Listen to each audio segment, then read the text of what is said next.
বিসমিল্লাহির রহমানির রহিম।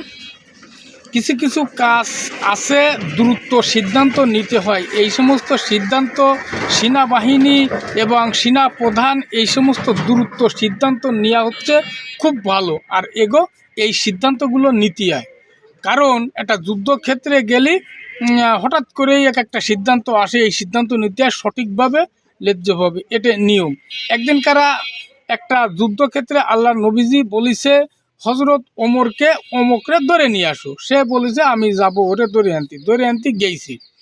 যাওয়ার সময় সৈন্য সমস্ত সব নিয়ে গেলি, ওই লোকটারে যাইয়ে ধরিছে। ধরলি এমনি বলিছে কি ওরে অ্যারেস্ট করেছে। অ্যারেস্ট করার পরে ওই লোকটারে জীবিত এবং মৃত্যু ধরে আনার নিয়ম। সে গেইছে, ধরার পরে ওই লোকটা ধরার সাথে সাথে তার মুহি থুতু নিক্ষেপ করেছে এবং স্যাপ দিছে। এই রকমের একটা কাজ করেছে।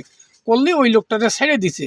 ছেড়ে দিলি তার সঙ্গে যারা ছিল তারা বলতেছে হুজুর এরে ছাড়তেছেন কেন, এরে তো ধরে নিয়ে যাওয়ার নিয়ম, আমাকে আদেশ আছে। তা করতেছে না, আজকের ওরে যদি আমি ধরি তা মানুষ বলবে ওর মুহি থুতি মারিছে বলে আমার আজ এত শাস্তি দিছে, কিন্তু ওরা থুতু দেওয়ার কারণে ওর কোনো শাস্তি নেই। ওরা আমি কালকের আবার ধরবো। ছেড়ে দিছে, দিয়ে ওই লোকটারে পরে করছে আবার এরা ধরবো।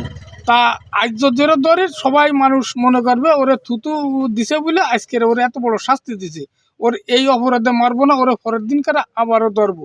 খুব দ্রুত সিদ্ধান্ত নিচে, পরে আবার তার অ্যারেস্ট করেছে। তা এই সমস্ত দৃষ্টান্ত দেখা গেছে। এইরকম বলে দ্রুত সিদ্ধান্ত সঠিকভাবে নিতে হয়। আল্লাহ হাফেজ।